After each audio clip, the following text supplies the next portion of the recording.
Shalom, shalom, family. This is Divine Prospect of Kingdom Harmony Ministries. Do another Friday night live session. I have no clue what I'm going to talk about tonight. I did a session yesterday on Facebook, and that session was pretty interesting. I revealed a lot of good information on there. And I also unveiled my position on certain things, right? So might put that video up on my YouTube channel so y'all can check it out. But for those of you who will follow me on Facebook, you know exactly what I'm talking about. All right. So I'm gonna go ahead and get started with this session.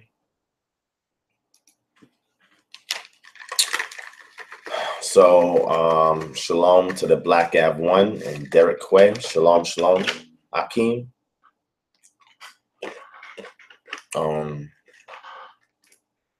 Yeah, so I'm munching on some blue diamond almonds, lightly salted,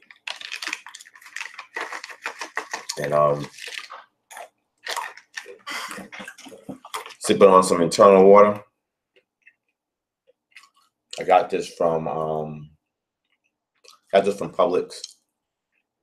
It was buy one, get one half off, but individually each bottle was 90 cents. So that was a good deal for 1.5 liters of alkaline water. All right. I'm gonna wait. I'm gonna go share this link. Y'all can share this link if you want as well. And then I'm gonna get started. Our place is share squeaking too much. Squeaking too much. All right. Okay. I just so happen to be up now.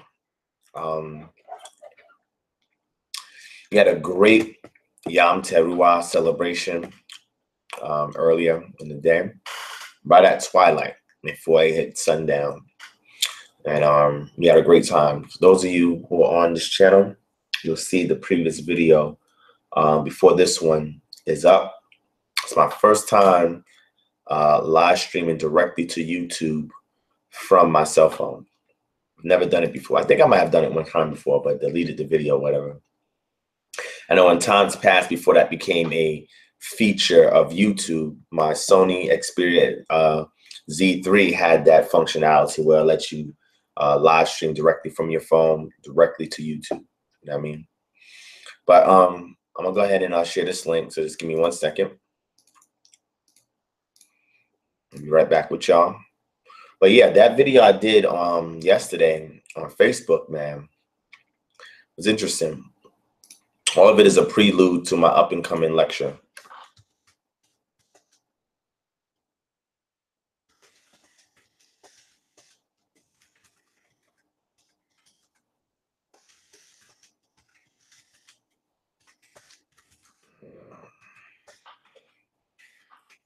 And it's interesting because I had a lot of people reach out to me because of that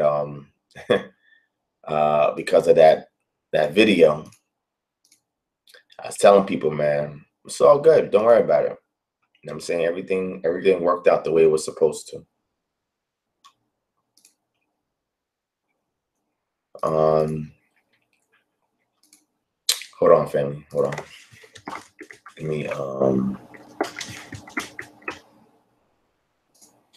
share this. All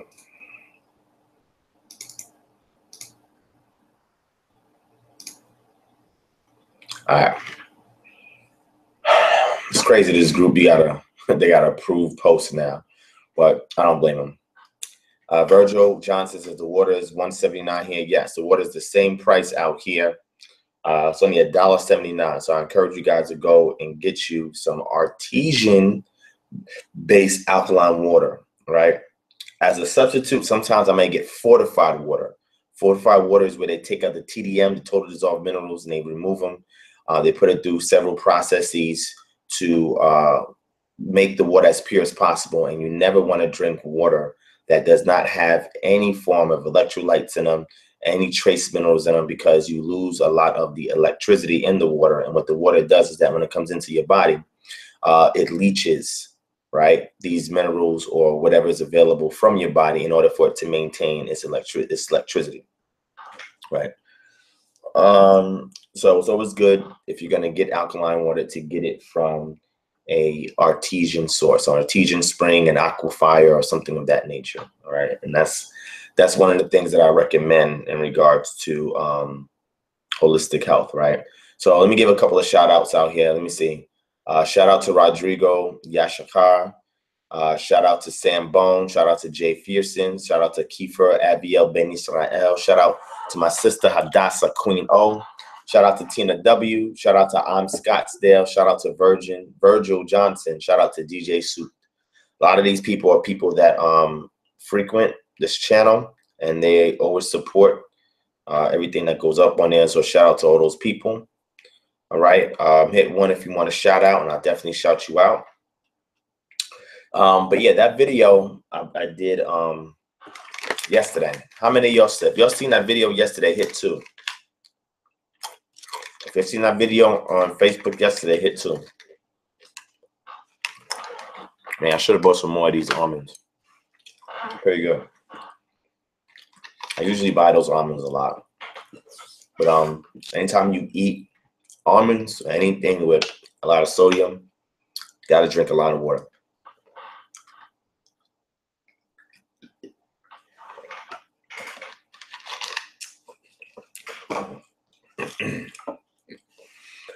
All right. Derek Quay said he didn't see the video. Jay Fearson and the Black Av 1 said they saw it. I know the Black Av 1 saw it.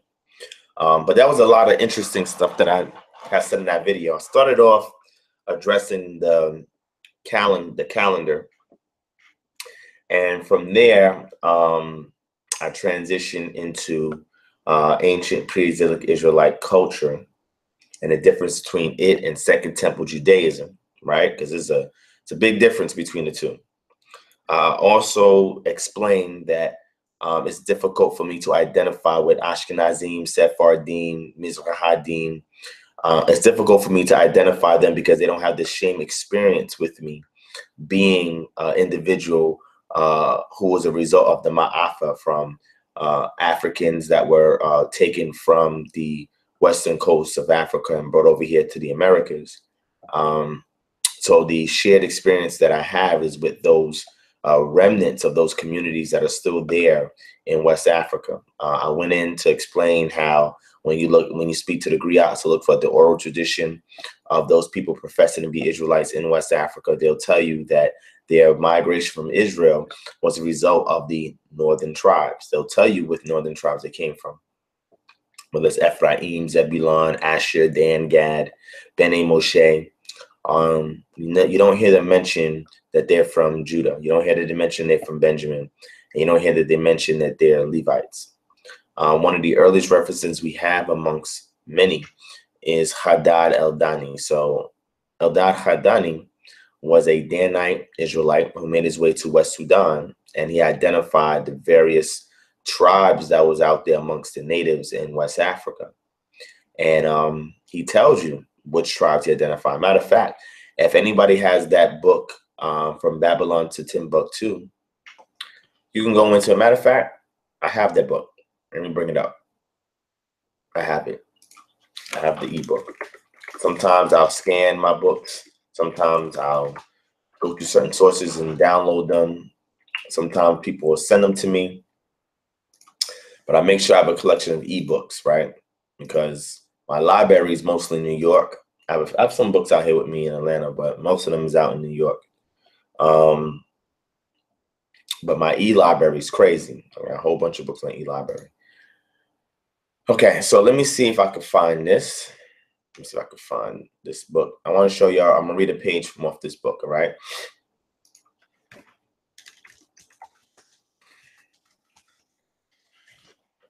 All right.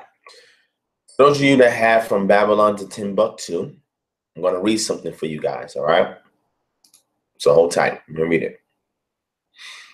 Yeah, so that's pretty much what I was going into Jericho. I also went in and I showed how the Israelites, who were the northern tribes, migrated to West Africa, and how they brought their customs and their practices with them and intertwined it with the native customs that was already there when they arrived, and how you have an amalgamation of these practices there today. That's why over history, whenever travelers made their way to West Africa and they identify certain practices, they were like, man, this looks like stuff that's straight from Torah. You understand what I'm saying? And the objective is to find the provenance of these practices, right? And you have to speak to the locals, and you have to aggregate information in regards to the indigenous practice of the people before Christianity, before Islam, before Judaism in those areas, and try to trace back as far as you can the provenance of certain practices. So when people made their way over there to West Africa, they was like, man, these people they have similar practices like they do in the Torah. So what they were noticing, that there were customs and practices and traditions, especially from oral, that these migrants who made their way from the Levant region and made their way to the sub-Saharan route across into West Africa, they brought their practices with them. And over time, you're talking about over 2,000 years of settling and living amongst the native peoples, those practices were acculturated with the native practices that was there of those peoples. Now, this is very interesting, because this is what they were noticing, right? And this is when they say, man, these people are Jews, or these are the Yahudim here.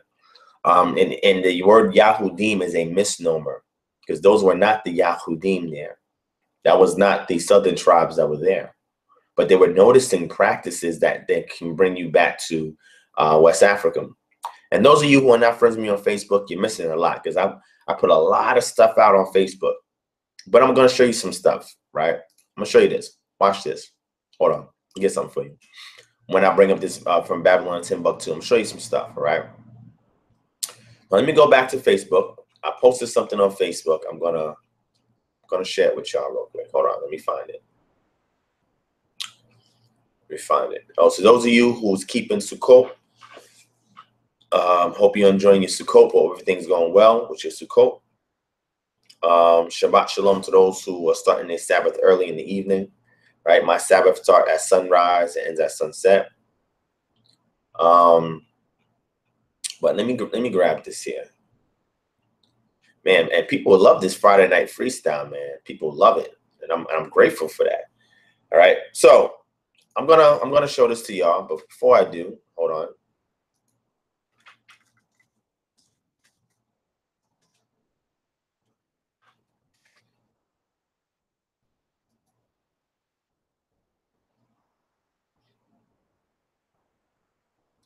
I'm gonna show you some stuff. All right, let me bring this up.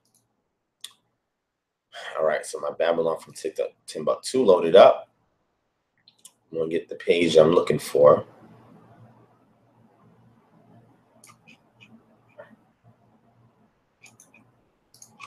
Hold on, let me see.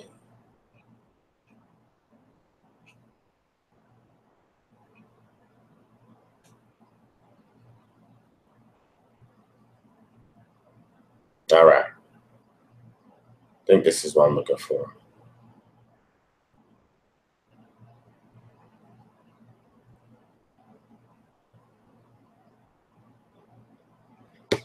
Hold on, family.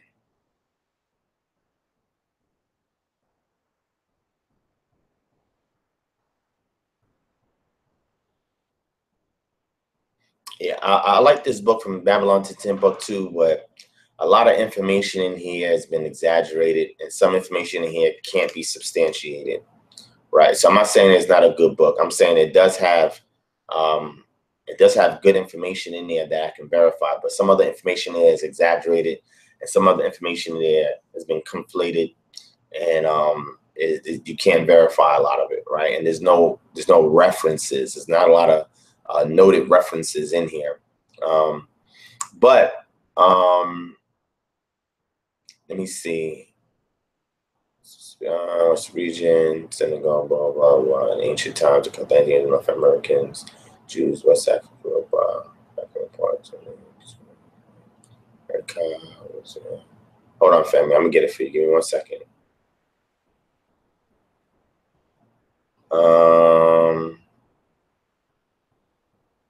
If you want to ask some questions, y'all can ask questions while I'm looking for this. Okay, I found it. All right, so if you have from Babylon to Timbuktu, go to page 92. All right. Now, before I go into that, I want to show you guys something. Okay. Show you something from my Facebook page, right? Let me save this image so you can see. All right. I want you guys to see something, right? All right. So, that way.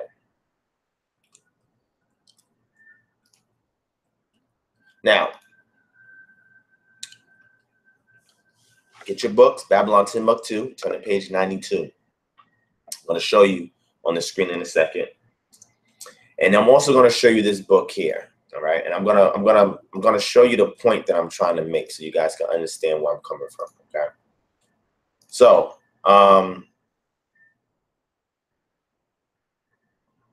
yeah. So the map of Robin, King of Judah, no connection to southern tribes. DJ Souped, that Oida or Judah map, I don't subscribe to it. I used to when I first came into the walk and I did further research. I don't subscribe to it. Virgil, I'll try to answer that before I get off the line. But yes, Derek, no tribes in Ghana claim to be from Yehuda. That's correct. They don't. None of them claim to be from Yehuda, right? But we have this sense of superiority as so-called African Americans here in America, in North America, more specifically the United States, where we want to be Judah so bad. And I'm gonna bring out a scripture since we get involved in this. I'm gonna bring out a scripture, right? Since people want to be Judah so bad, right? I'm gonna bring out a scripture, right? Might as well bring out. Why not bring out a scripture, right? I'm gonna bring out a scripture. I'm gonna show you that the rebuke that the Most High had for Judah was worse than the rebuke that He had for Samaria. We're gonna look at that. We're gonna look at that.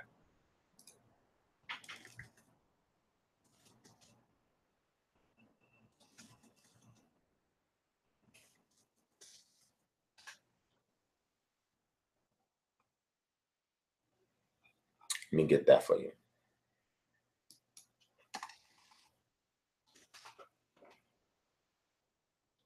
All right. So let me separate this. And we're gonna go into some scripture, right? We're gonna deal with some things here, right? I want you guys to go get Ezekiel chapter 16.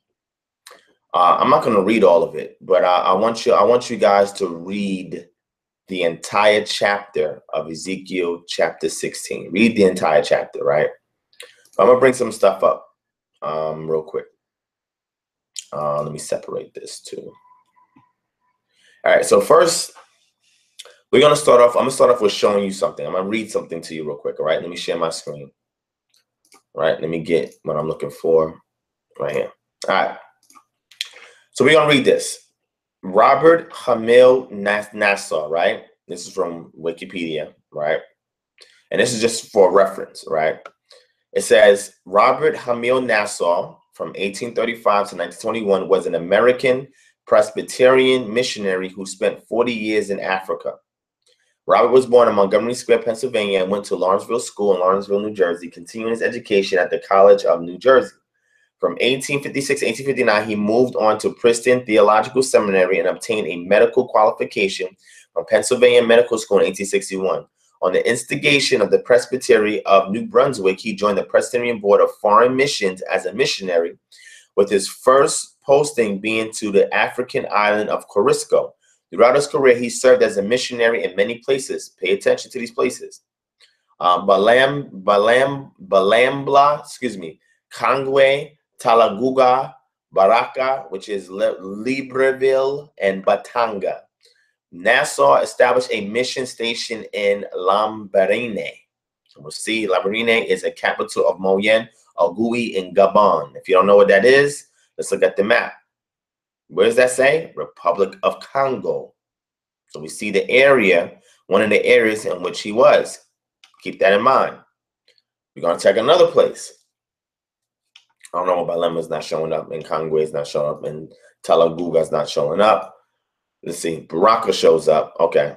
So Baraka, as you can see as well, where the location of it is, right? It tells you it's in the country of Gabon, Libreville, etc. Now, if you guys don't know what this is, let me go there.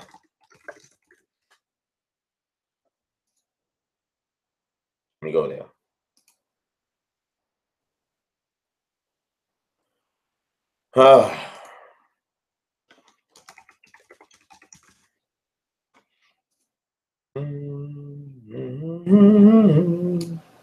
So,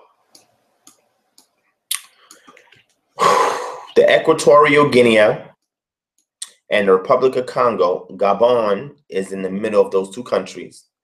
And Libreville is a city that's in Gabon, okay? And this is in Central Africa. So this is important for us to understand where these places are that's being spoken of, right? There's another place here. This is in Cameroon. This is Grand Batanga in Cameroon. See, I hate these maps here because it's not showing me what I want to see, right? I don't know if y'all can see the map when I get to it, but anyway, so Cameroon is the country that's to the southeast of Nigeria. So we see that this man was in the Congo, Gabon, and Cameroon, and various cities in those countries, right? This is where his missionary travels was at. And this is important that you follow me where I'm going at with this, family. It's important, right? So I'm going to show you the other places, these other cities that he was at, right? Oh, what's that? I shouldn't be getting no sound like that. It's crazy. All right.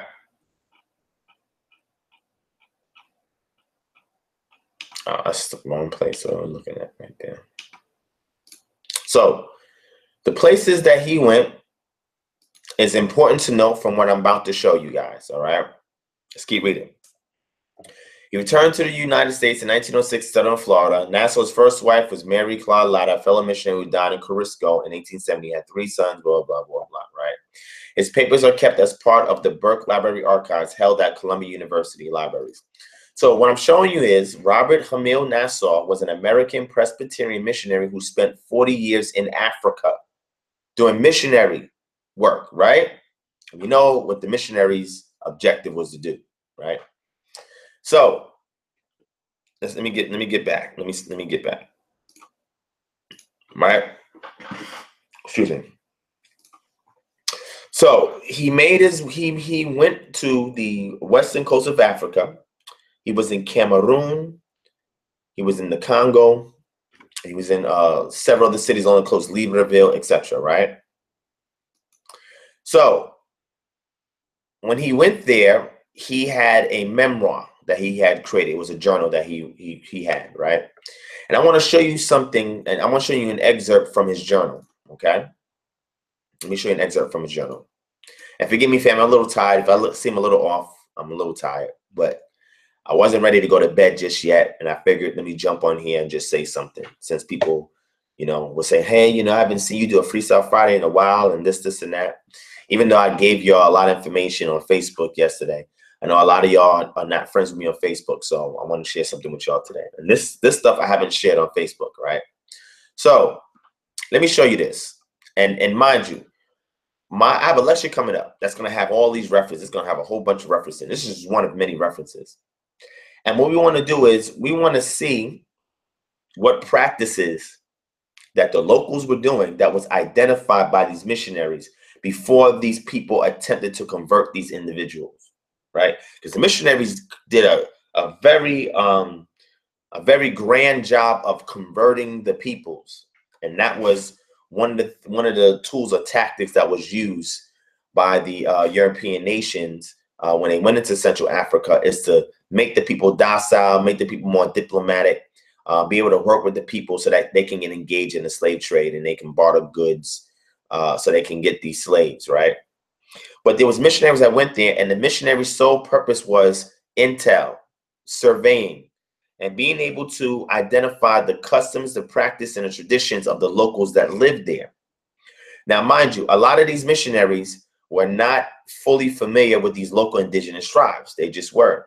So a lot of things that they've encountered, was based on experience that they've developed from actually hands-on in these areas. But the interesting thing was they did have a Torah, which was in their Christian Bible, right? And they did identify that some of the practice that these people were doing matched the things that they found that was going on in the Tanakh. And not only did it match the things that was going on in the Tanakh, a lot of the locals could not give them the provenance of where this tradition came from. And a lot of these individuals, these missionaries who encountered these locals, spoke to these locals and asked them, how did you get here? And they would tell them, we migrated from the Northeast. That's what they said. Northeast, we migrated here from the Northeast. So they migrated from the Northeast and they brought customs and practices with them that they were unable to identify the origin of these customs and practices they were doing. And when these missionaries seen this, they was like, man, these people, they got similar practices to the individuals in this Tanakh. Like point for point, the way they're doing it. And the fact that they were not able to trace the origin of these practices led them to believe that, man, these people, these customs and traditions may have been brought here by some Israelites. So let's look at this. Quick excerpt. I posted this on Facebook. I'm going to start leaking more and more of it out before I actually do the lecture, right? So people won't get too fussy waiting for the lecture. Check this out, family. Let me show you this real quick. And then we're gonna go to Babylon Timbuktu from there, all right? All right. So here's a work called Fetishism in West Africa by Reverend Robert Hamil Nassau, and it's published by the Library of Alexandria. Okay, and this is a very old work, right? But look at this on the right. What he says. He says, in an expected great evil, the gateway is sometimes sprinkled with the blood of a sacrificed goat or sheep. The flesh is not wasted; it is eaten by the villagers, and especially by the magic doctor. Does not this look like a memory of a tradition of the Passover and its Paschal lamb or Pesach lamb? And does it not suggest some thought of a blood atonement? Okay. So we have here a missionary that went into Africa, and I show you the places in Africa he went. And while he was in Africa, he was documenting the experiences he had.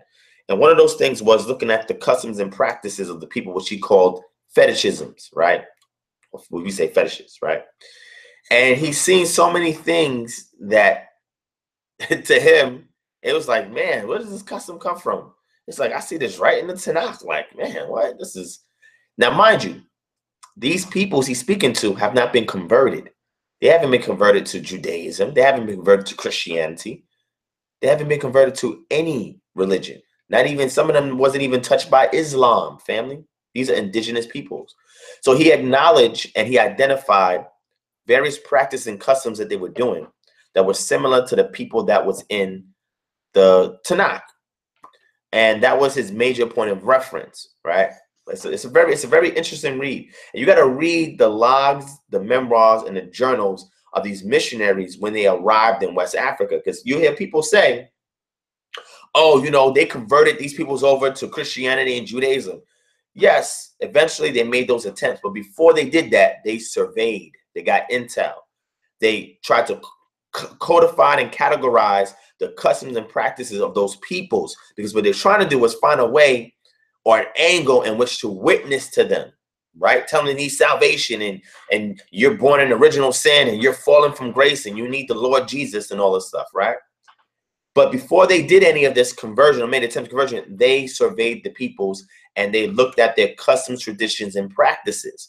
So if the first missionaries came in here and had memoirs and journals, and all they did was survey the practices of the people, and we look at these practices, mind you, no conversions, we look at these practices and be like, man, these things line up with the Torah. These things line up with, let's see what's going on in the rest of in the whole entire Tanakh. What? Before conversion, before they give in a Bible, their tradition, they're practicing things that we see in the Tanakh. And upon further investigation, inquiring these people, where did this tradition come from? It's obscure. Well, how did you guys get here? We migrated here, settled here. Interesting. Interesting. But let's go to from Babylon to Timbuktu. I want to show y'all something here. For those of you who don't have it, I have the book, so y'all can follow along. All right. So let's get into from Babylon to Timbuktu. Right. Let me see who else is in the chat. That was interesting. One, Shalom, the shepherd, Shalom. He said, I'm interested in what happened on his stance, what happened to the Southern Kingdom. Yeah, I addressed that in the video yesterday on Facebook, but I'll touch that for you, DJ Soup. All right. Let's see.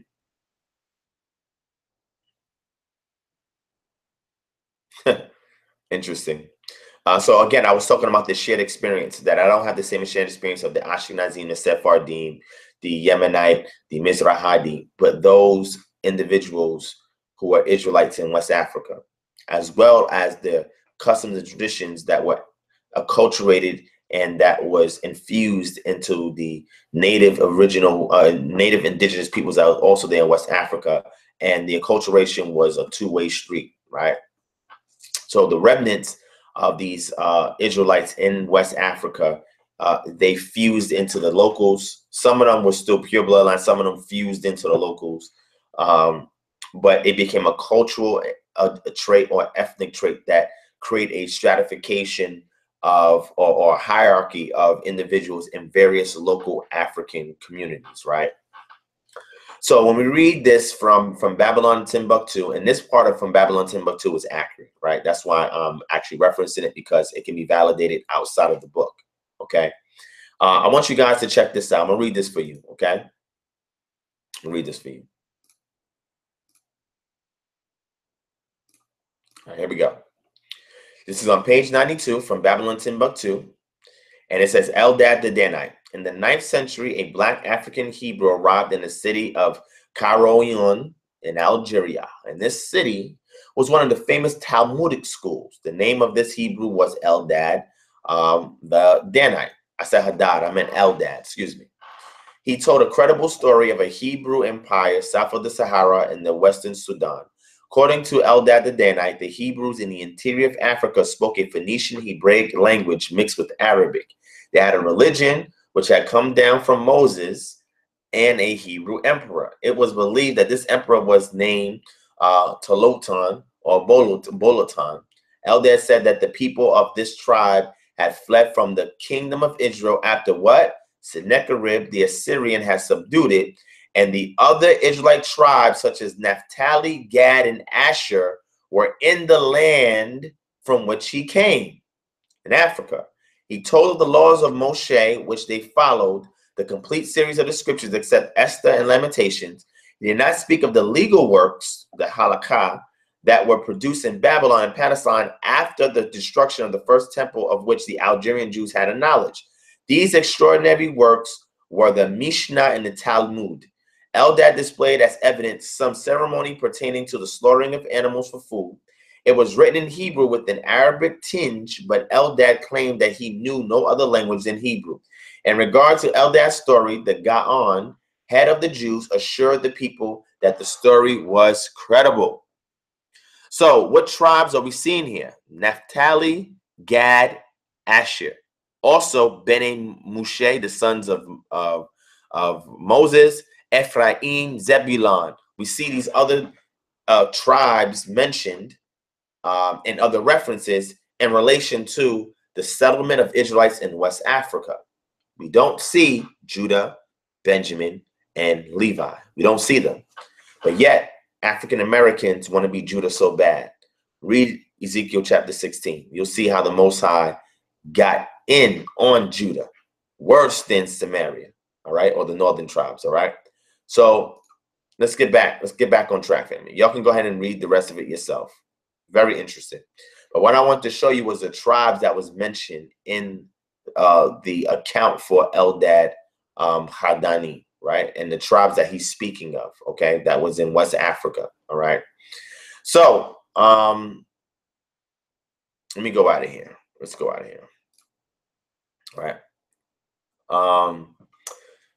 So shalom to Hayash Hawad and D Red, the blue collar scholar. Shalom. I'm still waiting for the consultation. I emailed you a while ago. Ayash, please forward me the email you sent so it can be front priority and I can address it for you and take care of you promptly. All right, all right, family. So again, I was showing y'all something to take note. Okay, this idea that Americans, Black Americans, or so-called African Americans are from Judah has to be validated. It has to be validated, and it has to be validated from sources. It has to be validated from the actual Israelite tribes in West Africa themselves. They don't say they're from Judah. They don't say they're from Benjamin. They don't say they're from Levi. They don't make any mention or notice of these things. That's interesting. That's very interesting. All right. So I mentioned several things to you that I talked about in the other lecture. I also went into, hold on.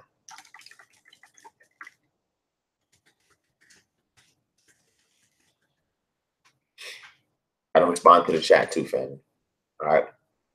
Melanin Rich Nagas, Shabbat Shalom. All right. Now, I don't have a lot of people in here like I typically do, but it's all good. We're going to make it work anyway. Share this link if you can, family. All right. On any social media outlet you have. The God dominated peoples, yes. The Ashantes, yes. The Ewe and Zima, yes, yes, yes.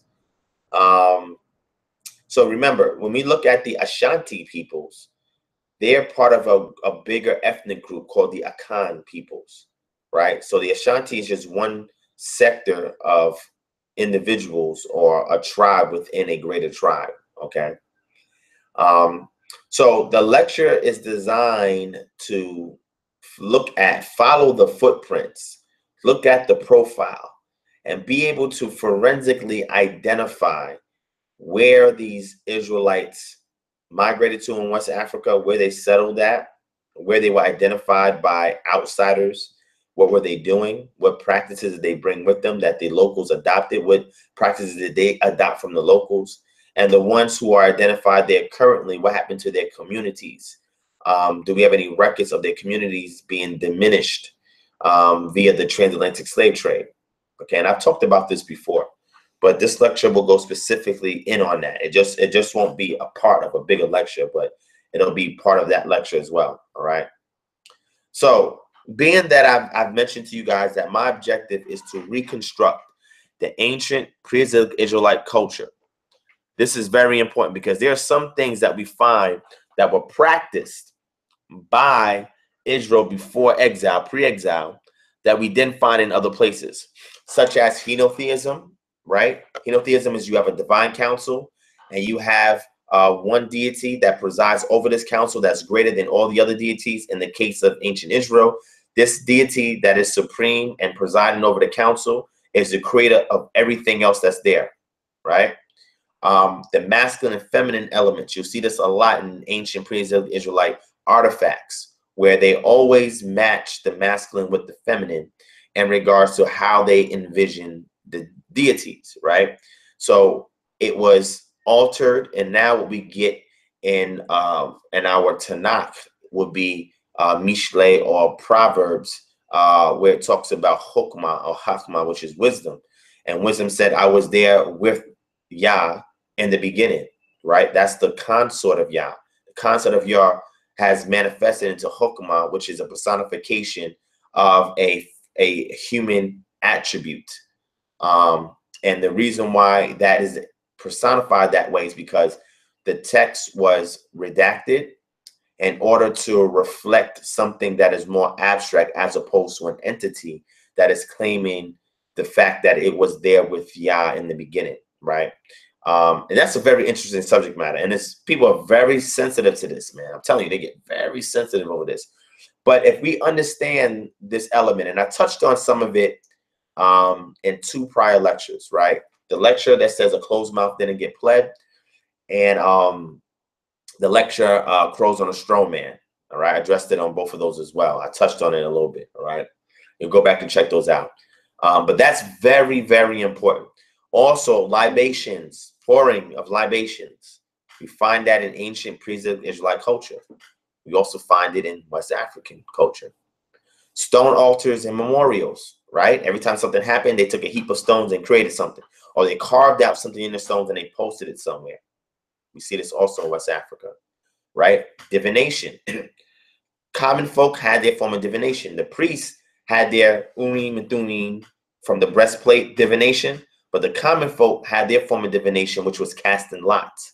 We find that all throughout the Tanakh, and we even find it not just in the Tanakh, we find it also in the Brit Hadashah.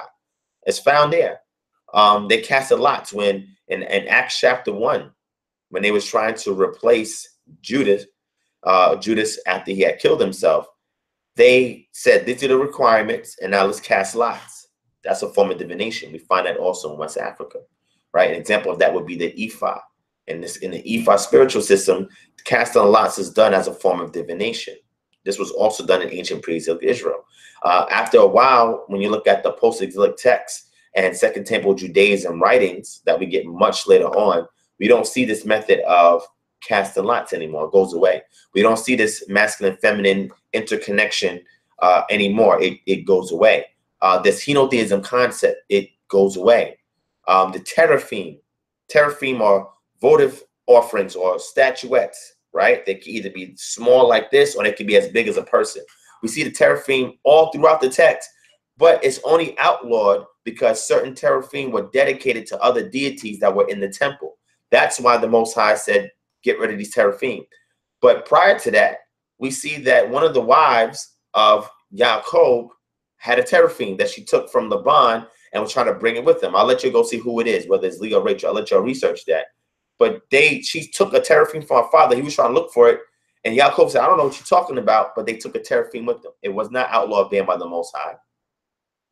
So the teraphim is a votive offering that was dedicated to Yah, to the Most High. And this is something that people had in their homes, on their person. It's interesting.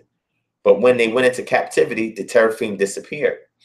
See, the teraphim is not an idol, right? The teraphim was something that was devoted to the Most High. Just like we see various things in the temple that was devoted to the Most High. This was something that was devoted towards the Most High. It's a votive offering. If you know what a votive offering is, go back and research it. We also have ancestor veneration, or veneration for the dead. A veneration of the dead, excuse me. This is a practice that was done in ancient pre-exilic Israel. This is why you keep hearing Abraham, Isaac, and Jacob mentioned. This is why you keep hearing Moses' name come up, because they venerated the dead, all right? And they brought them up in certain prayers. They brought them up in certain conversations. They brought them up to identify the patron deity that they were subscribing to was the patron deity first to their ancestors. They venerated their ancestors. They venerated the dead. You also had what's called tutelary spirits, which are spirits that watch over and protect you. With some people nowadays call guardian angels, but these are spirits or entities that watch over people, right? It's interesting because in the book of Tehillim, we see where the psalmist says the Most High has given command of his Melakim, or his messengers, over to the righteous. The righteous have these messengers that are guarding over them. Guarding over them. It's not the same sense of a guardian angel, but these are entities that have been designated to the righteous that look over and guard the Most High's elect. This concept is also found in West African tribes. The reckoning of time, the way they reckon time in ancient pre-Israel Israel is based solely off the land. Solely off the land. And I did a whole lecture on this. I talked about the sun, moon, stars. I talked about the weather, animal nature, and the crops. We'll see the same concept of reckoning time also in West Africa. The Asherah poles. Now remember, the Most High said in Deuteronomy not to set up any Asherah poles next to the temple or in the temple, right? Because then that's bringing worship away from the Most High. But it was never fully outlawed. It was just, you were just told where not to put them. What happened was the kings, the bad kings, started taking these poles and building them around the temple and putting them in the temple. So the good kings came in and took them out because it was against Torah.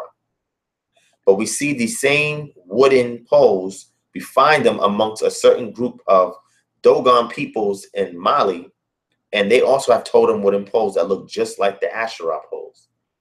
What am I saying, family? What I'm saying is when we look at Eldad Hadani and his speaking of northern tribes that make their way into West Africa, that these northern tribes did not know anything about a Talmud. They did not know anything about the Mishnah, right? That their migration was a result, and we see this also of the Beta Israel people, and I touched this on one of my lectures. Their migration was a result after Sennacherib had sieged the northern tribes' territory, that they fled and they went into Africa.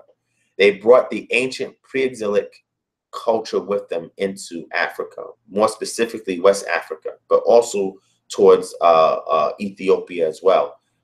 So the Lemba and the Beta Israel is an offshoot of this, and some Yemenites are the offshoot of this too. But I'm focusing specifically on West Africa because that's where I have a direct connection with, right? So if we see that there was an ancient pre-Exilic Israelite culture that can be verified through the archaeological record that you guys know I'm heavy with, we have the historical testimony of some of these tribes in West Africa by Eldad Hadani and others, right? And I'll get into that in my lecture. So we know where Israelites were there. Now, some people will say, well, 70 AD, Jerusalem was sieged and Israelites fled into Africa. We don't know how many of them went into Africa. We see figures that's conflated, like 1 million or 2 million or 3 million went into Africa. I don't agree with those numbers, right? But that's another discussion altogether. But these Yahudim that did leave, now mind you, before these Yahudim got kicked out during various excommunications that happened in Israel, there was already northern tribe Israelites that were already living in Africa before these Yahudim came in here. These Yahudim, who would have been intimately close to the Levites and some Benjamites and some other peoples that lived in the province of Judah, Yehuda, because it wasn't just Israelites that was living in these areas. You had some Edomites and some other people living there as well. They would have been familiar with things such as Mishnah, right? The various Sanhedrin council court decisions that codified oral Torah. They would have been familiar with that, right? They would have been familiar with some of the Gemara, the commentary on these things, right? They would have been familiar with some of the halakhic laws that was initiated and created. They would have been familiar with these things. So these things would have followed the Yahudim as they went into Africa. A majority of these Yahudim made their way into North Africa, and a lot of them merged and mingled in with the Berber peoples and set up cities and towns in North Africa. But we don't have a huge influx of them making their way into West Africa, not until the expulsion of the Moors and the Sephardim from the Iberian Peninsula. And then now we see these individuals, loads of them, make their way south into West Africa. And what they did was the locals that were there that had already identified as being Israelites amongst the greater peoples, or even the peoples who did not identify Israelites but had some customs and practices. Now you had these Sephardim peoples, these Berber peoples, these Moorish individuals make their way into West Africa, right? And what they start to do is, especially specifically the Sephardim, they start to bring things such as the Star of David, right? Things such as the Talmudic understanding to these individuals that was already in West Africa, that these tribes that was identified by Eldad Hadani would not have known anything about. See, this is to get you to think critically, family, about what's going on. I want to see how many people is actually sorting through these pieces and trying to put the puzzle together. It's deep. The lecture's going to go into all of this. Lecture's going to go into all of this, right? All right. Shout out to Azarab Bat Israel. Who else in here? Shout out to Robert Elbert. I think that's everybody that's in here, all right? So we only got 30 people. Shout out to Talk Truth for Shawnee, the moderator.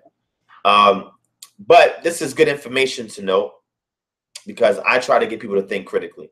I say to them, can you show me extra biblically from any of the existing Israelite communities that's there in West Africa, any of them that tell you that they're from Judah?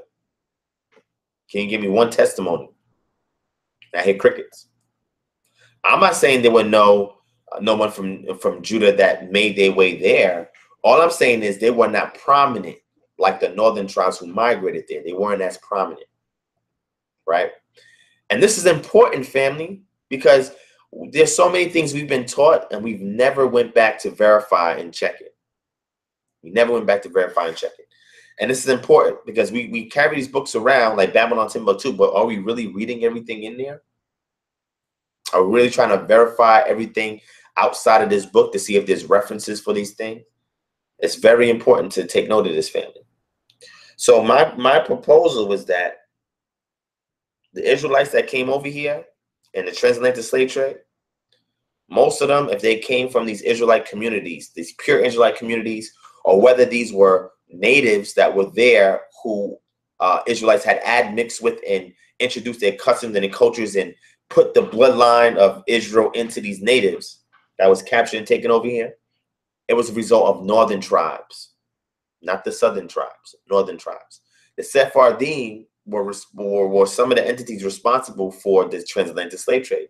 But these Sephardims, were they true Israelites or were they converts? Who were these Sephardim? Because we know a lot of the Yahudim mingled in North Africa and brought their bloodline and their practices and their understanding to North Africa, to the individuals there.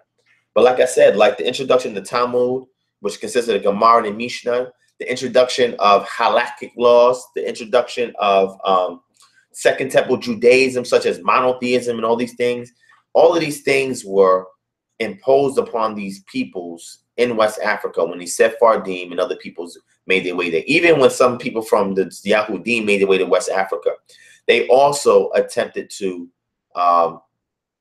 change the paradigm that the northern tribes had there and tried to impose a new system on them that was a result of Second Temple Judaism. It was not the pre-existing ancient Israelite culture. So when I say that my subscription is to the Second Temple, is not to Second Temple Judaism, but it's to the ancient pre-existing Israelite culture, I'm saying something that's very profound. I'm saying that my research is designed to reconstruct what this culture was and how much we can engage in it that is according to Torah. When the Most High says, do not put any mighty ones before my face, he didn't say don't have any mighty ones. He didn't say don't acknowledge. Well, I'm not going to say he didn't say don't have. He didn't say don't acknowledge no mighty ones. He didn't say they didn't exist. Matter of fact, he rendered judgment against the Elohim of Missionary. And the first 3 plagues were replicated by the priests of Kemet. How could that be possible if these deities did not exist?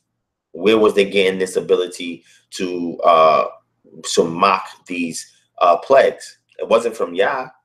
It was from other entities. But these other entities were limited in power when they cannot recreate the 4th plague. So that goes to show that Yah was more powerful than them. And that's why when we see that Yah being a Transjordan deity, right, of the Midianite peoples, this is interesting. And we know that the ancient Phoenicians or Egyptians who took over that region in the late Bronze Age period, they encountered these individuals, but they never adopted this entity that was called Yod-Heh-Wafe. Matter of fact, if you go to the Temple of Soleb, you'll see Yod-Heh-Wafe identified there.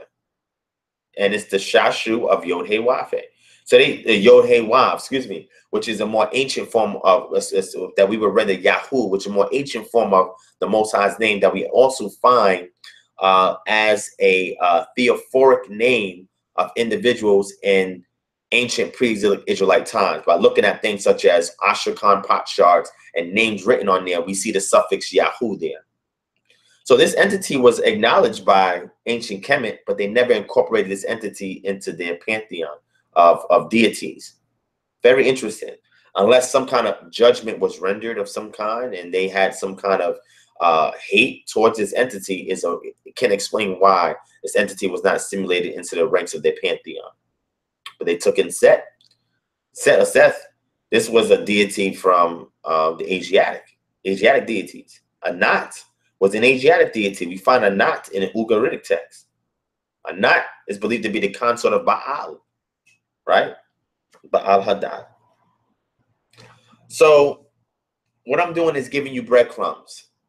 All right, I'm giving you breadcrumbs, and the reason why I'm giving you breadcrumbs is because I want you guys to follow the path, and I want you guys to be able to look at this path and be able to put all the pieces together for yourself, because I know that when you guys do this research, it's going to open up a new world for you. My lecture is not designed to be too extensive, because, you know, I realize that people love my lectures, but sometimes they say it's too long. Sometimes they say it's too much information. So what I'm going to start doing is now, instead of giving you guys all my research, I'm going to minimize it. And what I'm going to do is inspire you to critically think and critically research for yourselves. So I'm going to give you just enough, but I'm not going to hammer you with or inundate you with too much information. I'm going to try to minimize the lectures, make them much shorter, and make it more impactful, right? So when I do this next lecture, it's going to reflect the approach that I'm taking going forward in regards to streamlining data and information and points in my lectures to inspire you guys to go back to research for yourselves, think critically, and use the appropriate methodology to come to a similar conclusion so you can verify what it is that I'm saying to you guys, all right? All right, so it's 4 in the morning, family. Shalom, Azara, Ba Israel. I think I'm going to end this session early. I was going to talk about the Las Vegas shooting that occurred. I wanted to show you guys some videos on that. But I'm a little tired, so I'm about to go to sleep because I want to get a head start with my Shabbat tomorrow.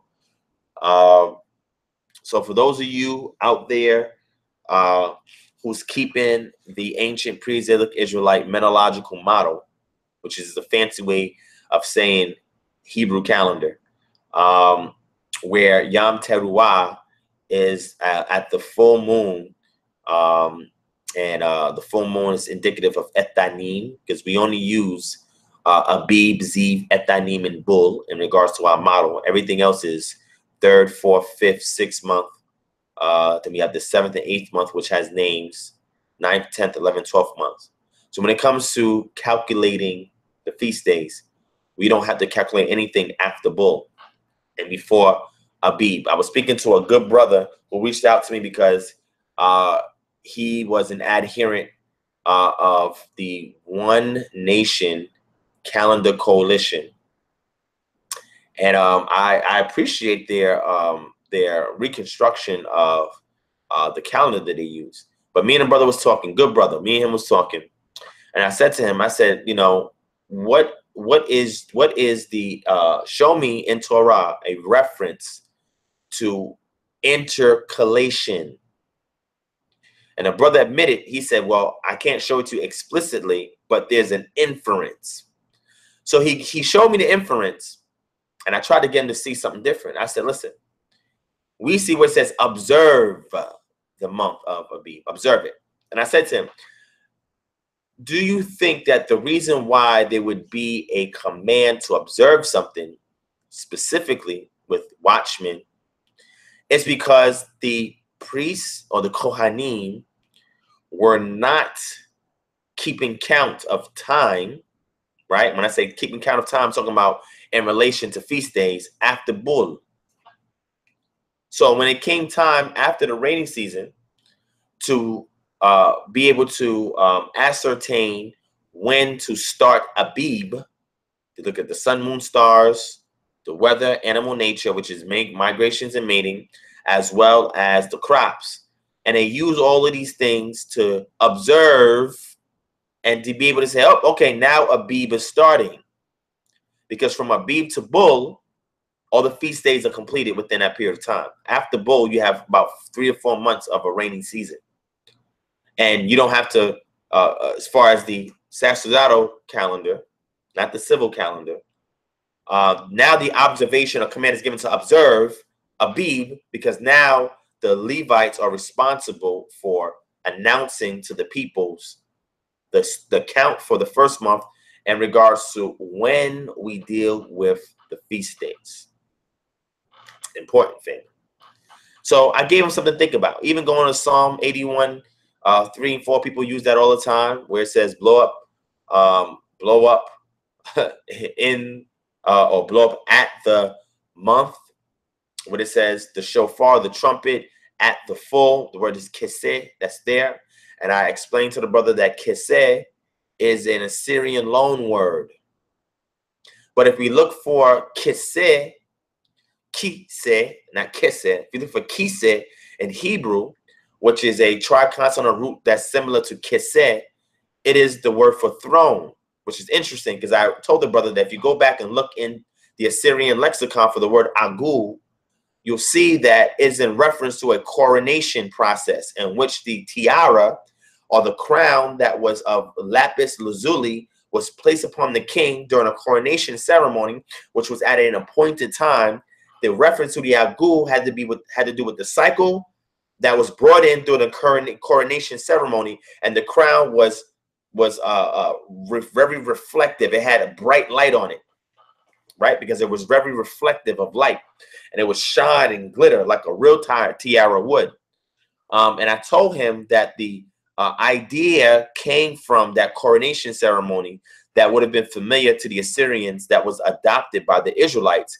Hence why we see a similar word, kiseh, that is in relation to a throne, because the coronation ceremony was linked to the throne of the king. Okay. All right. This is deep stuff. It's very interesting. And this is stuff that we got to look at and we got to research. We can't take everything for granted. We have to go back and verify and take a fine-tooth comb and go right through it, filter right through it. And that's what I try to do before I present anything to you guys. All right. So if you guys don't have any other questions, let me know. If you have a question, a brief question, nothing too deep, let me know. Like I said, those who follow this calendar, we had Yom Teruah yesterday at twilight. When it came in the night before, which we would say Thursday, October 5th, which actually began October 6th on a Hebraic calendar. Once we spotted it in its fullness after astronomical twilight, we blew the trumpets to usher it in, and then we consummated it at the twilight period before the next day. And we had a solemn rest, a sabbatical for the whole daylight portion time of what we would call Friday, or October 6th, right? So if you guys want to catch a portion of that service or that fellowship, it's on my channel. Keep it up there for now. I may hide it later on or something like that, but just so you can take a look at it, you can check it out. You know, we anticipating Yom Kippur, and we anticipating Sukkot, and I will definitely keep you guys abreast on that. So those of you who are following that, I'll be sure to live stream those two feast days that we have as well. So you guys won't feel like you're alone in following this calendar and doing it by yourself, but you can follow along with us. That's why I live streamed Yom Teruah. And Teruah, for the record, does not mean trumpets. All right, go back and research it to see what Teruah means. All right. So with that being said, I don't see no questions. The brother asked, what's the difference between the Jerusalem and Babylonian Talmud? The main difference is the people who documented it and the areas in which they documented it. All right. And that's a great question, Robert Elbert. So email me, kingdomharbinger@gmail.com. I tell you guys all the time, email me these questions so I can address them. Right? I get emails for a whole bunch of other things and other questions, but it's rarely emails from this chat. So I need emails from you guys to remind me of this. So I'll go into that, right? Sandra Curry says, can I get from you a calendar of the count? So I'm assuming that Sandra Curry, sorry for butchering your name, that you want an actual calendar that we teach at Kingdom Harbinger Ministries. If that's what you want, I'm going to put the email address in the chat. Send me an email of your inquiry, and I'll send you what you're asking for. All right. So aside from Robert Elbert, does anybody else have a question or a comment? Put it in the chat. If not, I'm gonna end this thing early.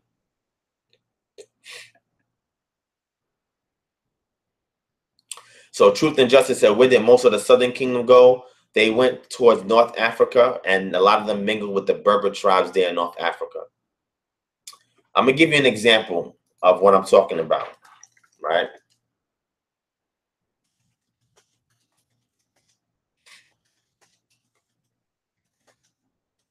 Give you something to research, right?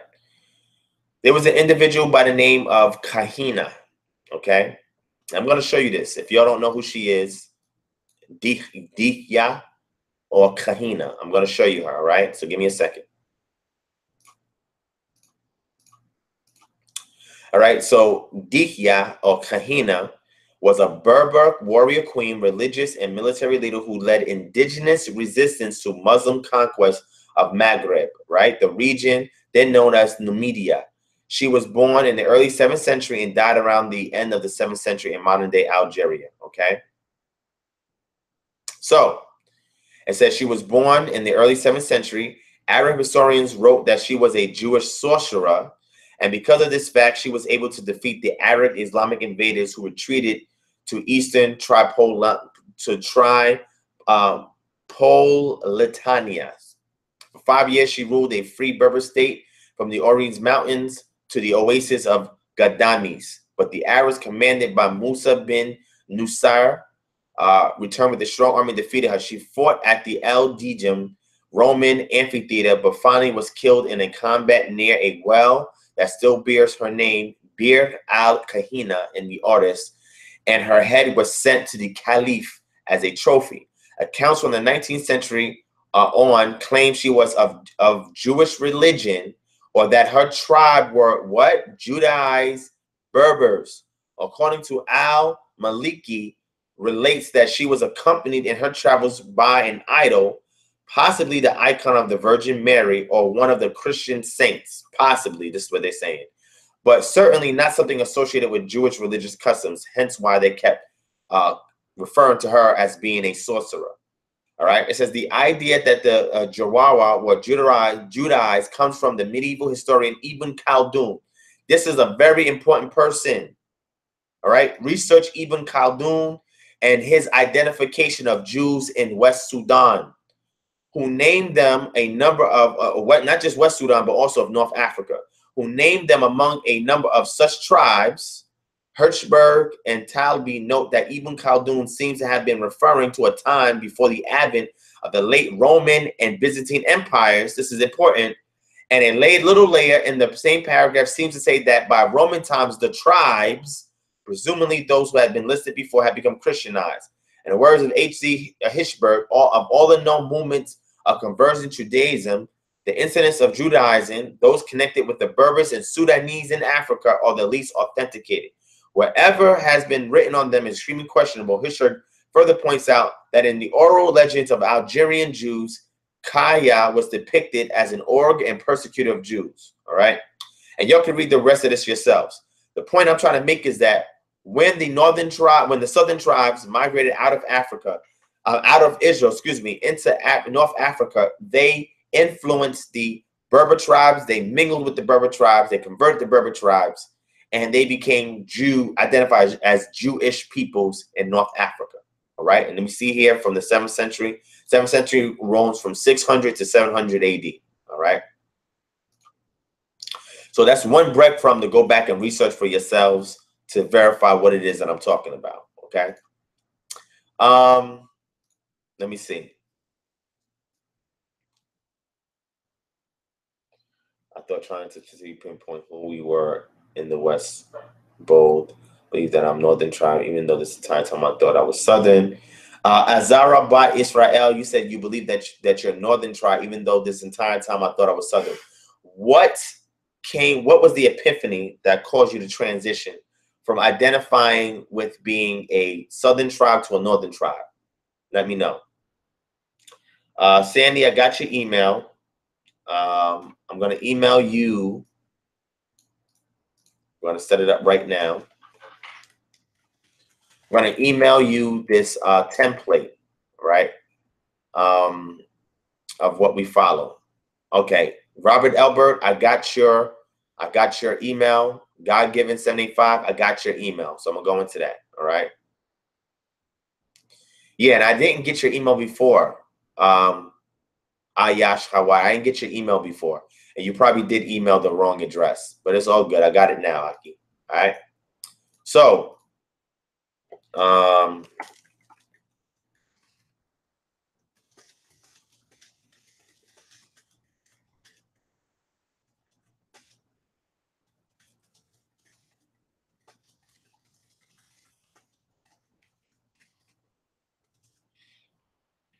right, and let me throw this down in here so that it is, hold on. Let me see. Here it is. All right.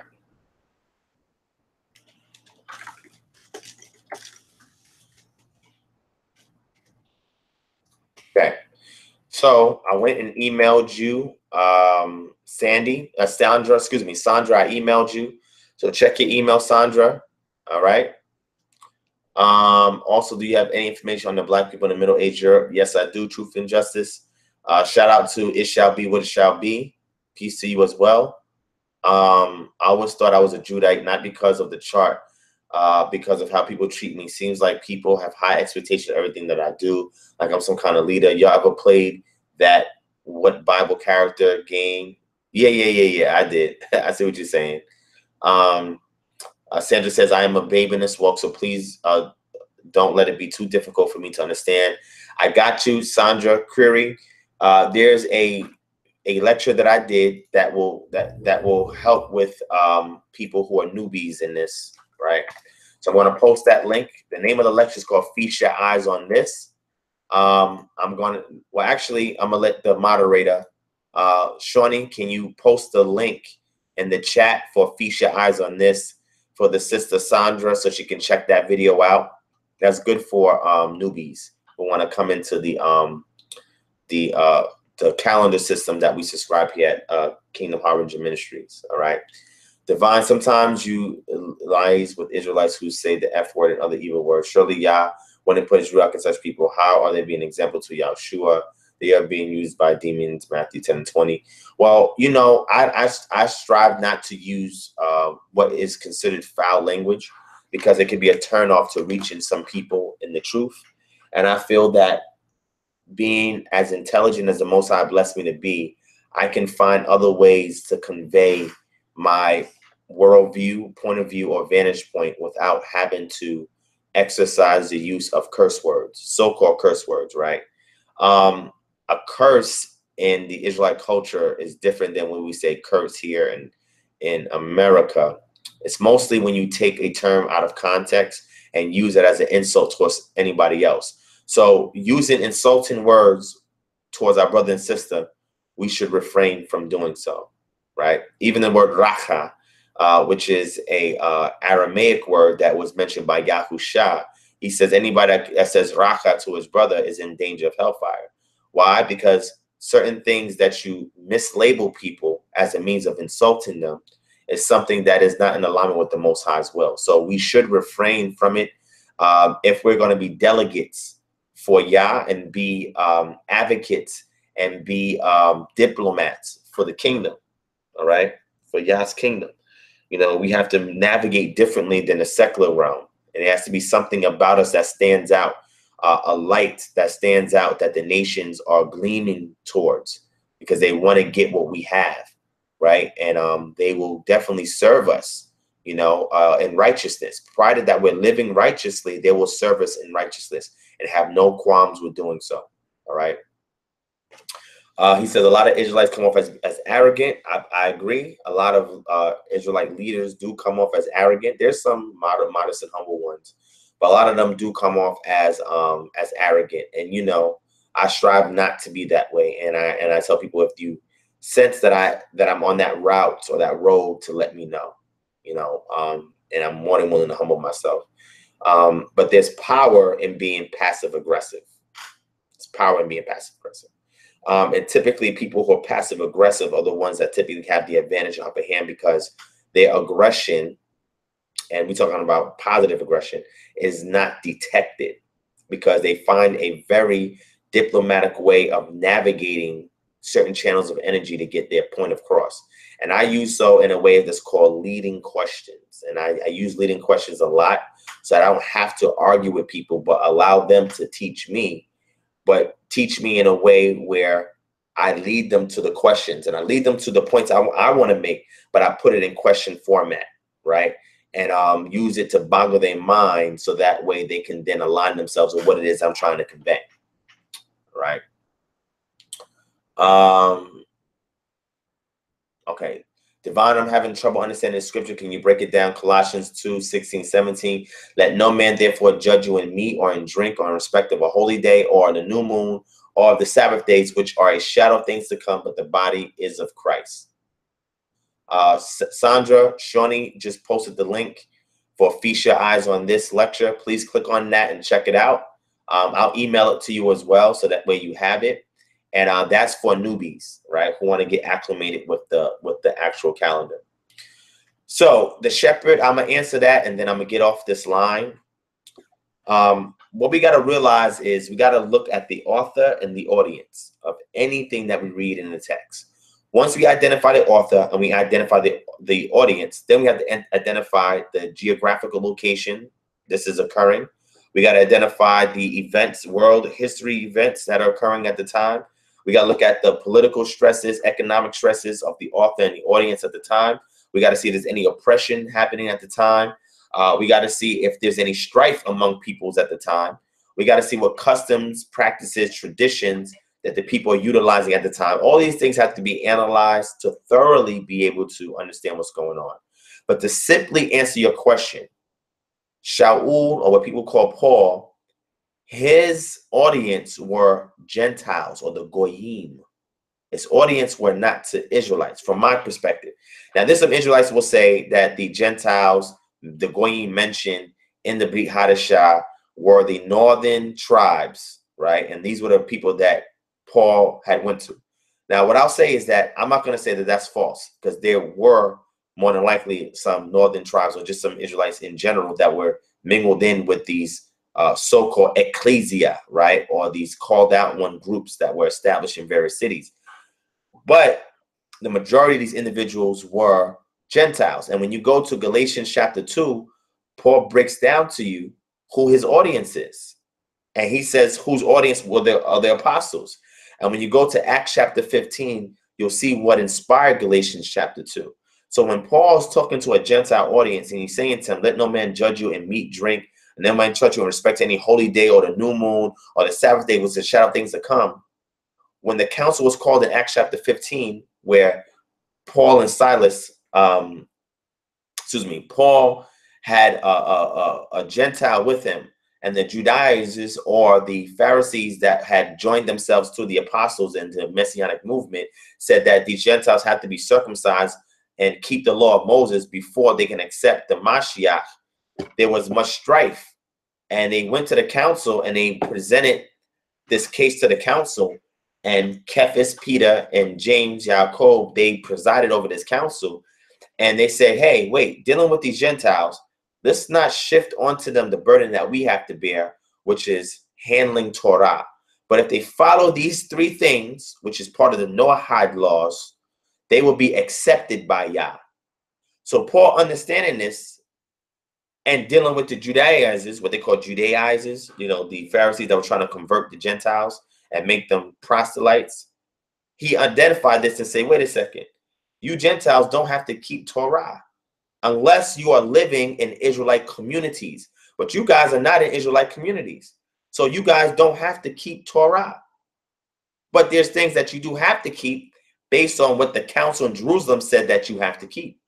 And it's outlined. Go back to Acts chapter 15. There's 3 points out of 7 Noahide laws that was suggested for the Gentiles to keep. So Paul's talking to the Gentiles. He's not telling Israelites not to keep no feast days, not to keep no holy days, not to keep no meat, drink, and do all these things. He's not saying that to Israelites. He's saying to you Gentiles, you guys don't have to keep it. But if you want to give a voluntary offering to the Most High, then you can keep Torah if you like. But these are the baseline things that you have to keep. And because Hamashiach has opened the door to allow these Gentiles to come in to cleave unto the house of Israel and to serve them in righteousness in times to come, now his objective is to prep them through Hamashiach in order for them to be these Gentiles that are mentioned that we see in eschatological texts in the Tanakh. It's interesting. So this reference is not telling people that the law has been done away with. It's not telling Israelites that you don't have to keep the law. It's saying that, hey, if people who are Israelites try to judge you in meat, drink, and if they try to judge you in these things, don't worry about it, because Hamashiach has allowed you guys to fulfill prophecy to come in. So when the end times come, you guys can be the righteous servants of the house of Israel. This is a fulfillment of prophecy. All right. So again, further information will come in. And with this further information, we will be able to be better enlightened on how to properly view the text. Text is written by a particular culture of people to either themselves or to people outside of them. But if you don't have the worldview of Torah, that's not your foundation, you will not understand this book. This book won't mean anything to you unless you understand Torah, unless you understand Israelite culture, Israelite history, Israelite customs, practices, and traditions. If you don't know nothing about the Hebraic community, you're not going to understand the rest of this text. So the mitzvot is at the center of this. And once you understand the mitzvot, everything else will fall in place. All right. Support real Hebrews like Divine P and Nazi. Shout out to Carl Halbert Davis in a group. I appreciate that.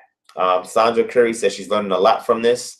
DJ Soup said teleconference the order of Melchizedek and the priest king role of Yahushua was a good video. I appreciate that, Aki. That was an excellent video. And it was impromptu. It wasn't formal or anything. I just did it on a fly because I was invited to a teleconference. But when you look at my idea of reconstructing history, reconstructive history, and trying to go back to whether it's classical or historic messianism, or whether it's the ancient pre-exilic Israelite culture, these are two of the things that I specialize in and two of the things that I follow. So if you don't understand what these terms mean, you're not going to be able to follow Divine Prospect and the rest of Kingdom Harbinger Ministries. But when you delve into my teachings on these things, you'll see exactly where we stand. And it's a very unique stance in all of the Hebrew Israelite community. Very unique stance. Very unique stance. And I thank Yah for waking me up to this angle, which forces our community to distance themselves from stagnant doctrine that does not yield any real world results.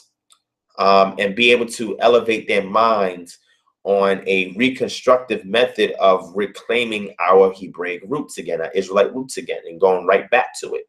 And remember, one of the major missions of historic messianism is to reach the lost sheep of Israel, which would be the northern tribes that were scattered abroad. This is why, also interestingly enough, you don't see historic messianism in West Africa. Those northern tribes were not messianics. They didn't deal with messianism, right? Messianism is a way of getting those scattered lost tribes initiated into the order of Melchizedek, so that way they can have insurance when the end times come. That way, being part of this Melchizedek order, this new priesthood order, which is here because the Levitical order has been suspended, but it will be revived again. But in the interim time, the Melchizedek order is sent out to get the lost sheep of Israel, to initiate them into this order, right? So that way they can then proclaim the kingdom of Elohim, or the kingdom of Shamayim, that is here amongst the followers, and in the kingdom that is to come, that we see prophesied in the Tanakh. So the Brit Hadashah is the restored covenant of the Melchizedek order that Abraham was initiated in. And Abraham did not have a physical book in front of him. Abraham followed the voice of Yah and had the Ruach of Yah. And this is when Yah reminded his son Isaac that your father kept my statute, laws, and commandments. He kept the mitzvot. But how did he do that when he didn't have the written word in front of him? He followed the voice of Yah. Yah trained them up. And the Melchizedek order that he was initiating in, Melchizedek schooled him. And then the Most High said, walk uprightly, halak before me. Be uprightly for me. You can't be upright unless you have a standard to match that uprightness with. Give me a sacrifice. Circumcise. All these things happened after he met Melchizedek. Before that, none of these things were occurring. Interesting. So the same order has been restored. This Melchizedek has been restored because the Levitical order has ceased. And now the Melchizedek order is designed to fulfill Shemot chapter 19, verse 6, where the kingdom of Israel would be a kingdom of Kohanim, or priests. And the objective is to be the beacon of light to the nations, to proclaim the kingdom that's to come, and to prepare the Israelite peoples, or the remnant, on how to be autonomous, so they won't be caught up in worldwide Babylon when destruction comes and the judgment hits. They'll be preserved in the process. Even though they'll be persecuted, even though they'll be chased away and so forth, the Most High will preserve them once they learn how to live on the land, because the earth will protect them. We got to go back into our rightful place as being individuals that have dominion over this planet. And the only way you can have dominion is you have to study nature. You have to study your environment. And if you do not do these things, then you will fall victim to destruction that's coming when the Babylonian system that is established is brought down. This is why everything that we do in Kingdom Harbinger Ministries is a harbinger is one that announces the arrival of a king or an army, and also make preparations for their stay or their lodging.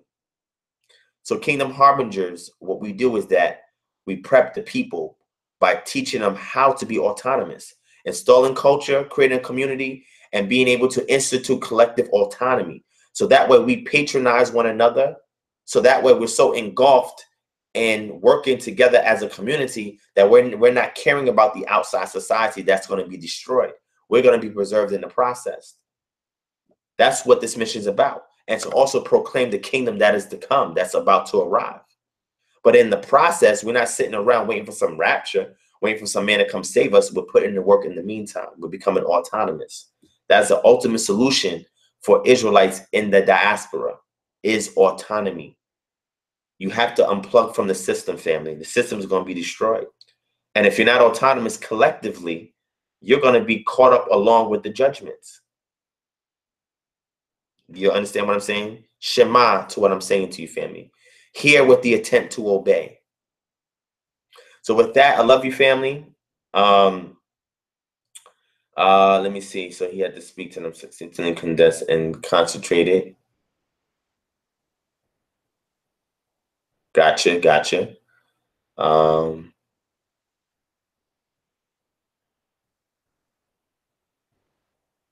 Okay. All right.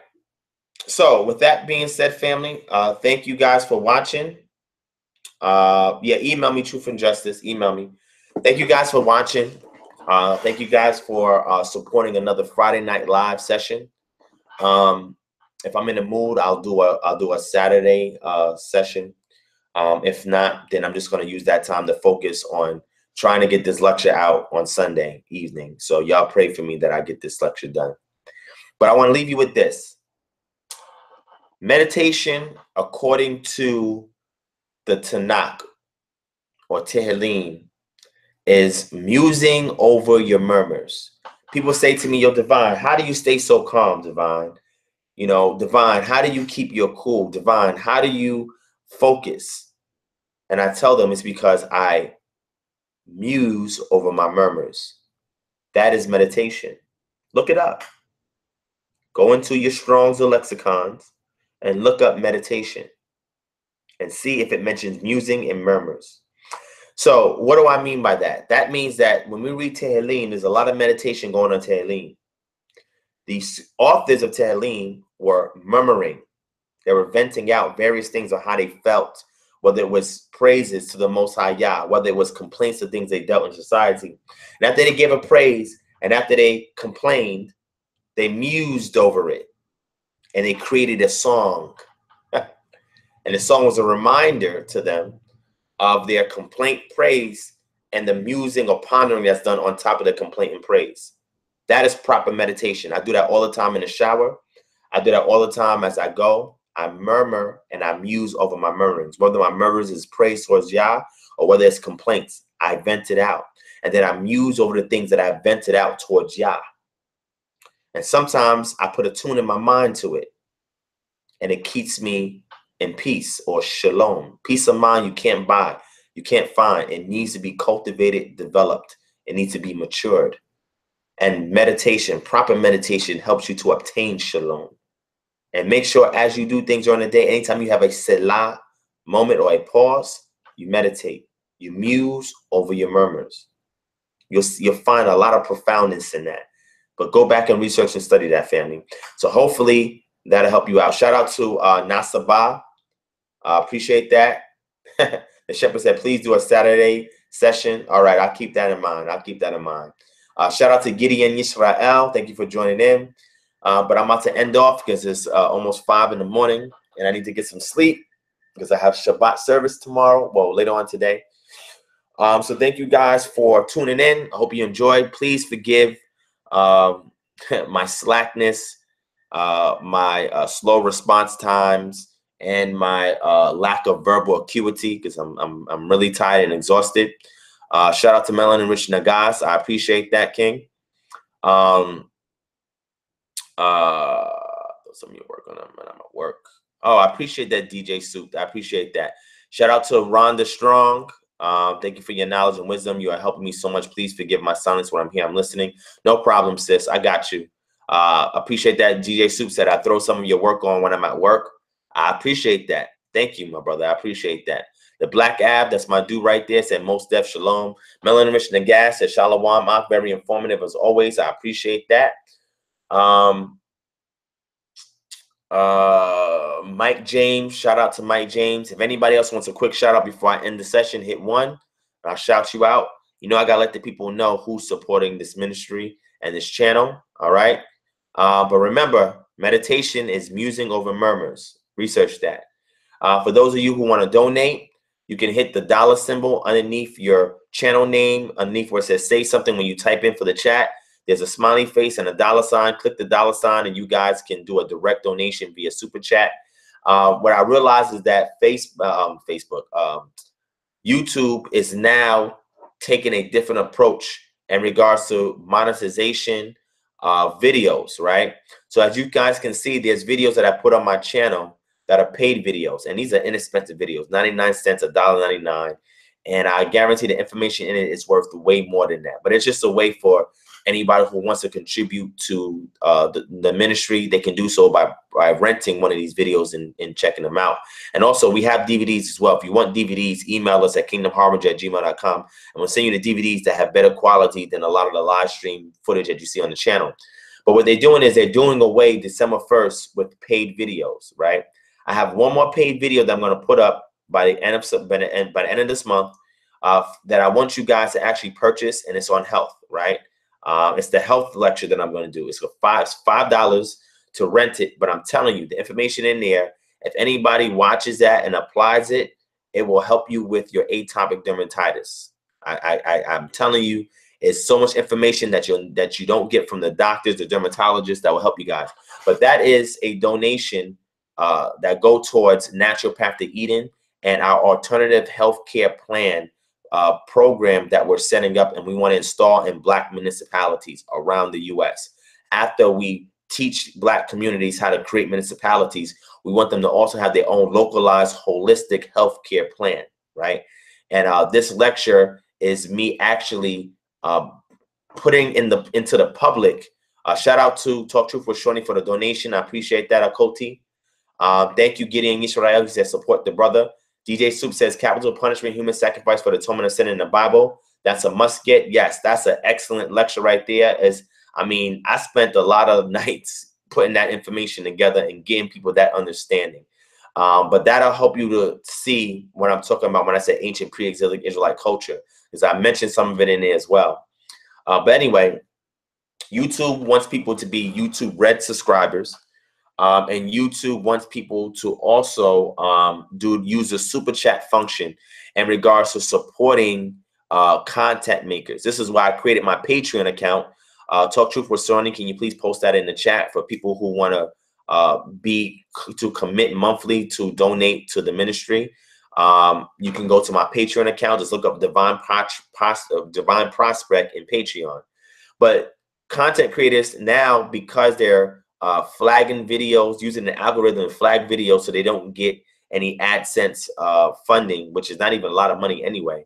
But every little bit helps with me putting time aside to research and put out content for the family, or putting videos together for the family. Because next year we have a huge budget we're trying to meet, and resources we're trying to obtain so we can do bigger projects next year. Next year is going to be a monumental year. But what they did was they cut into the pockets of the content creators. So now we're forced to find other methods to get support for our channels, right? So this is why I'm an advocate of Patreon. I'm an advocate of the super chat now, because then they're taking the AdSense option away from us. But with that being said, everybody that has donated, and there's a lot of people on this channel that have donated, I appreciate that. Zephaniah Yisrael says, when will the health lecture be available? It'll be available in about a week or about 2 weeks. It'll be before the end of October. That will be available, in a Unity to Autonomy lecture. Hopefully, I'm just trying to do it Sunday. Will be available. I'm trying to get. I did a consultation with somebody on the Unity through Autonomy, and I did another recent consultation. One of them was recorded. I'll probably post that up so you guys can see what a consultation is like before I go into the full-fledged lecture, which is going to be a couple of hours, because there's a lot of information, but it's pertinent information that once you get through it, immediately after watching these videos, you can change something in your community or with your health. Shout out to Sandra Curry. Thank you for the donation. I definitely appreciate that as well, sis. So with that said, we're finding other ways. So I have a few paid videos, 99 cents, $1.99, but the content is worth it. One more paid video going up, but after that, they're going to remove the option for us to do paid videos on December 1st, which I'm okay with. You guys can always purchase the DVD, which will have better quality if you want. You can always do the super chat donation. If you guys have YouTube Red, sign into YouTube Red when you watch my YouTube channel, because that also goes into the pot of donation that we use to help various people. Kingdom Harmony Ministries is involved in a lot of community work and a lot of community programs, and I'm gonna start shooting more videos soon so you can see actually what we're doing in the community. And every little bit that you guys donate go towards those functions. All right. Shout out to Robert Elbert for the donation. I appreciate that, my brother. So with that being said, family, we want to continue to be here for you. I want to transition to doing this full time instead of doing my contract work. I want to do this full time for the family, so that way I can come out to your town and your cities more and give lectures and do proactivism work, not reactionary work, proactivism. That's what I'm an advocate of. If you don't know what that is, look up proactive and see what that's about. And give you guys blueprints and game plans to change your community, how to install culture, how to create a real community, how to become autonomous, bringing people back to their true Israelite customs, cultures, and practices that has been lost. I found a time capsule, and I'm going to break it open in my future lecture, and I'm going to pull some things out. I gave you guys a little bit of it on this live stream. And if you are subscribers, if you're followers of me on Facebook, I also gave a video the day prior, which was an excellent video that I went into a lot of stuff. He says, when you write a book, I'm working on a book. It's not published yet. I have some articles that have been submitted to universities for peer review. Once those go through the thorough process, then I'll share it with the family, and then I'll work on my book. Because I know people say, Divine, where's your book? Here's the thing. Divine used to be a writer when I'm much younger. I'm not a writer now. I can write very well, but I don't have a passion to do it anymore. So I'm looking to outsource a writer. So if any of you guys know of a prolific writer out there, I'm willing to pay them to document my work and put it in book format to get it out to me. Because I know a lot of people like to read instead of watch videos and stuff. You like to read and have it in your library. But if you guys know of a prolific writer out there that have written books, and that's what they do, they write and they want freelance work, have them email me at kingdomharbinger@gmail.com, and I have a lot of work for them with a lot of money set up to pay them, because a lot of people ask for books. So help me out with that, family, so I can get these books out there and I can get it to you guys. Zephaniah said, thanks for your work. It's not in vain. Keep up the great work. I'll try to get on earlier to ask a question next time. No problem. I appreciate that. Shout out to Nehemiah Israel. Do you have a Patreon channel, bro? Yes, I do. Talk Truth with Shawnee. Can you put the link for the Patreon site in the chat for the people inquiring about it? But with that being said, families, if anybody needs any help or anything, whether it's your personal life, whether it's consultation, mentorship, information that's being taught, email me, and we're here to help you guys. This is not just a YouTube channel where we're just speaking one way. We want to be able to assist you guys in the community, you guys in your personal and private lives, and make a difference. And this is what we're about. Anybody that knows me or my organization, we know this is what we do. We help people in the community, and we do this all the time. You know, unfortunately, we can't reach everybody, but the people that we are able to reach, we make a difference. And we have so many testimonies of people that can attest for that. But I'm not one to brag about it, right? I'll let other people speak of the good work that we do. And by word of mouth, I believe is the best promotion, right? So again, email us if you need something. If you have an inquiry for something, let us know. You know, we'll see what we can do to help you. You know, we have a debt elimination program. We have a health consultation program. We have pro-activism programs. And we have Hebrew Israelite edification, which comes by way of Kingdom Harbinger Ministries. You know, we have all these things. We do these things. Divine Prospect, you know, I'm a speaker. You know, I speak at schools. I speak in communities, at community centers. I speak in after-school programs. I lecture at universities. I lecture all over. I do these gigs. Now, sometimes I can't record everything because certain places I have to sign an agreement and they record it and they post it and I can't record it. But the places that I can record, I record it and put it up for you guys, right? Like when I went to that rally for Black on Black violence and police brutality, I put that video up in it because they allowed me to record in that mosque. So I put that video up for you. But we're going to try to put more videos of what we're doing. The reality show's coming up next year. Man, this reality show is awesome, man. It's a catalyst for change, to set a standard that anybody that puts out a reality show, it has to be based fundamentally on working in your community and making a difference. We have to get rid of all this filth and garbage that we're watching in today's reality shows. It is not empowering, uplifting to anybody, right? Sandra, you said I didn't get the email. Can you forward that email to me again? Let me check it, or I'll run it by one of my admins to look into it, because we get hundreds of emails. So I apologize if I miss anybody's email, or you might have emailed it to the wrong email address. The email address is kingdomharbinger@gmail.com. So if you're not emailing it there, then we're not getting it. Also, we try to check our junk and spam folder because some emails get filtered into there as well. So please be patient of us if we didn't get your emails yet. Truth and Justice said, if you set up a Kingdom Harbinger in Central Florida, I will join. Yes, we're working on a group out in Jacksonville, Florida. We're working on a group out there, and we're going to try to move our way south in Florida. Currently, we have a group in New York. We have a group in LA, and we have a group here in Atlanta. We're trying to bring up more groups all over the U.S., but the objective is not just to have people part of the ministry organization, but people to have an actual physical community they can go to, right? And fellowship with, where you own the community. You control the community. It's a totally different paradigm shift than just following after a camp or a group. It's actually being able to take charge and own up on your own community. We give you the tools to do so. That's what we're here to do. Edification, encouragement, empowerment, education. And this is the things in equipping you. These are the 5 E's that we focus on when it comes to proactivism in the community. And we teach you how to do so. All right. The Black F said he's in Texas. So yeah, email me. Truth and Justice, email me. kingdomharbinger@gmail.com. Email me your location. The Black F1, email me your location. If I can find enough people that are part of the ministry or that follow after this organization in your area, I'll set up a study group session, and then we'll induct you guys into the organization, and you guys can get together, man, and do your unorthodox research methodology when it comes to the scriptures. You can work together in love and harmony. And the Ruach is, as you can see in this channel, we don't promote arguing and fighting. That's not the energy that comes with this organization, right? We have the method of shalom, right? Of peace and salah, pauses in between. So that way we can cleanse and detox and filter ourselves of things that we have to bear each and every day. We don't want to bring that amongst each other, because the home is not the battlefield. Battlefield's on the outside.